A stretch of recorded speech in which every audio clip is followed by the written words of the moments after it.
ISD has detained a 17-year-old under the Internal Security Act. He was self-radicalized online, became a supporter of ISIS, and it happened very quickly, within a few months. And he pledged allegiance to ISIS in May of this year, and he was prepared to travel to Syria to fight with ISIS. But then he faced difficulties in getting there, so he then changed. He decided to do the attack in Singapore. He basically wanted to obey ISIS's call to kill non-Muslims wherever they are. And this boy, he had made extensive plans, preparations, and he was determined to carry out his attack in Singapore. How far have the youth gone in his preparations when he was arrested? He was arrested in August this year. That was less than a month before he had planned to attack. He had planned to attack during the school holidays in September. He was arrested a month earlier in August. If he had not been arrested by ISD, he would have carried out his plans. He planned to use a kitchen knife, a pair of scissors in his home that he can find. That was going to be his attack weapon. And it was quite serious because he actually practiced stabbing motions with the scissors. He checked out which place would cause death, so basically the neck area. So he practiced on hitting at the neck. This location where I'm talking to you from, Tampines West, this is where he intended to attack because he wanted a crowded area at the HDB Heartlands near the Tampines West Community Center. It's within walking distance from his house. And in June of this year, 2024, he conducted a walkthrough of the route that he wanted to take from his house to conduct the attack. You can see from here, literally thousands of people go through here every day, but school holidays will be even more crowded. You see how crowded it is. People are walking by. And this boy was inspired by ISIS propaganda, which glorified suicide knife attacks. And he knew that he would be intercepted by the agencies, the police, and he had made up his mind to die in the course of the attack because he wanted to become a martyr. So I would say this is a very close shave, and it's fortunate that ISD arrested him in time. If you go back to 2020, including this case, ISD has detected and detained 5 young boys, self-radicalized, before they could carry out their attacks here in Singapore. And we see this happening around the world. I've spoken previously about cases of armed violence by self-radicalized young people that have happened elsewhere. This year, a 14-year-old was arrested for stabbing another student in the neck in the University of Sydney. 3 months before that, a 16-year-old was stabbed a bishop in a church because he wasn't happy with the bishop's remarks about other religions. And that incident triggered a riot outside the church. And what role can the public play in dealing with this? The key is early reporting. It allows ISD, the agencies, to act fast given how quickly radicalization can occur. In this case, the young boy's parents noticed that he was watching videos by foreign preachers. They advised him not to watch those videos. And when he did not listen, an option would have been to alert the authorities. So it really would be good if family members and friends reported to the authorities quickly if they suspect that someone they know is being radicalized. This helps us to stop them from killing themselves, because they will die in the process, and it allows us to try and rehabilitate them, mostly young boys, people at this stage. We are able to rehabilitate them. They can then go back to their lives and lead their lives. And often when reporting is made, the person will not even be detained, quite often. If the person is very young, at an early stage of radicalization, ISD can arrange for other interventions, religious counseling, without arresting or detaining them. But of course, in this case, because of the extent of radicalization and the closeness of his plans, the closeness to carrying out of his plans, he was detained. believe have been radicalized by materials that surfaced on social media after the attack by Hamas on 7 October last year. Any comments on this? Look, extremist narratives, they're everywhere relating to developments overseas. It's about slightly more than a year has passed since the 7th of October Hamas attack. There are no signs of the tragic war in Gaza stopping anytime soon. So the 17-year-old's case shows how terrorist groups, including those like ISIS, which are not directly involved with the Israel-Hamas conflict, can and will take advantage of the conflict to recruit and radicalize others. And really it's important that we try and make sure our people remain vigilant against imbibing radical materials or becoming radicalized themselves. And really we cannot allow extremist narratives to take root in our society, threaten our security and social harmony. And so far, I think I would say we have done reasonably well in that regard.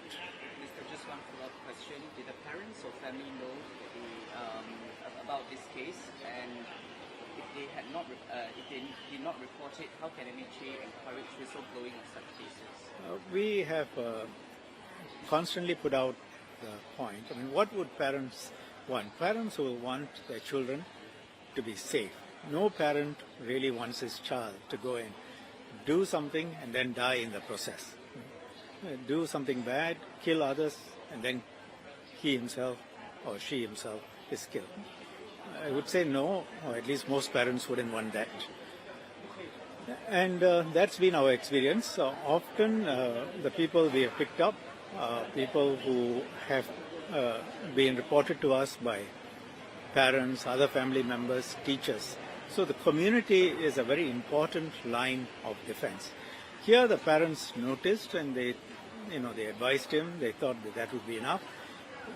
If we can pick up such people very early, as I said earlier, they may not even need to be detained because, we may assess that they haven't gone far enough.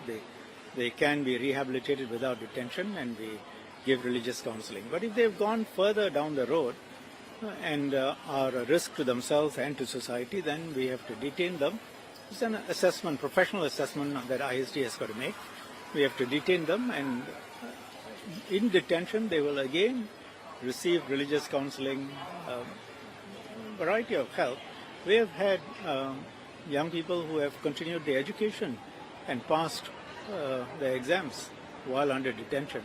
So we try and rehabilitate, get them on to their life, and the aim must be, and aim is, to have them released at some point, sooner the better, go back into society, get a job, have a family, fulfill their potential, do whatever they want to do.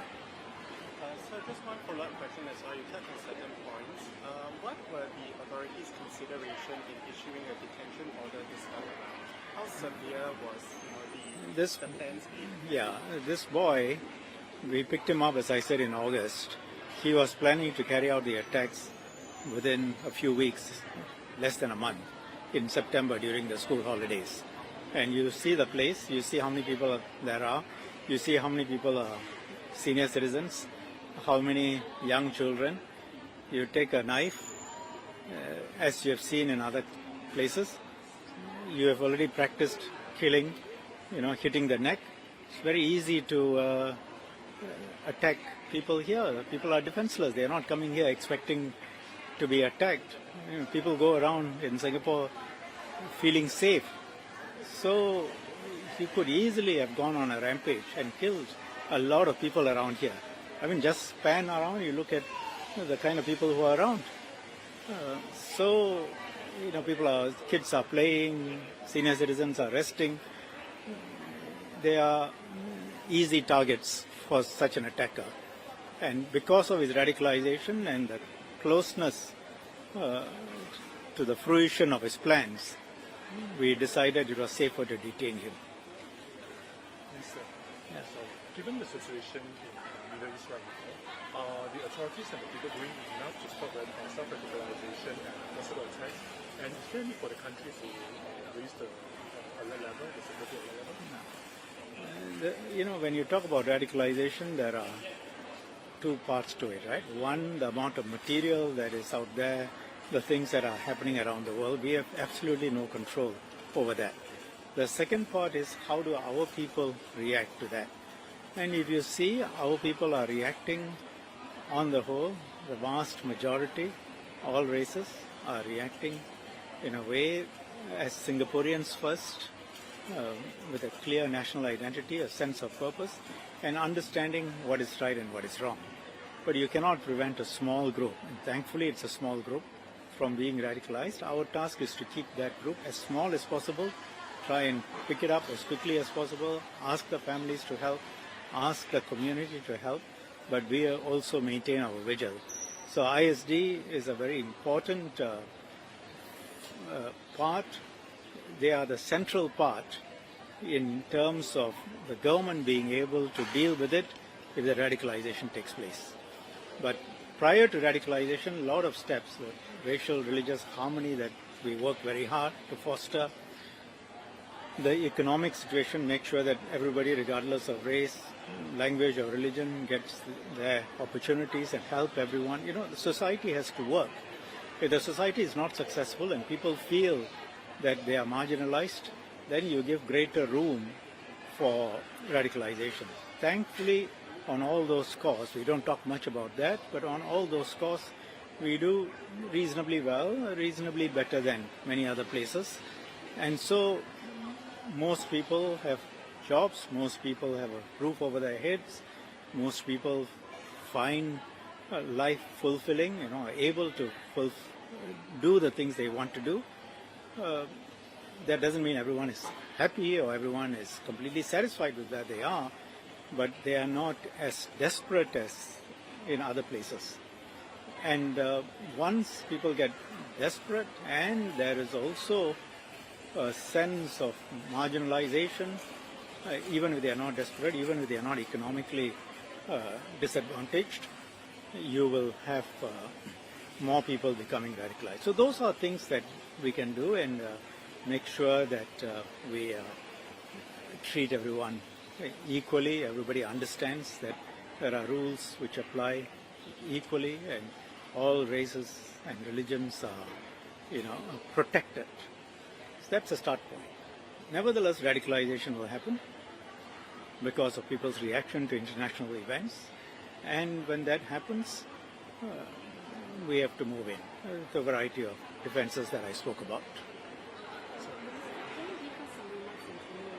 Yes. Is there any other question? Is there any other questions related? A follow-up question. So I understand that his action was discovered in August, and you guys detained him then. But how do you guys discover his actions? I never talk about our ISD's operational methods, and you're not quite accurate to say that he was discovered in August.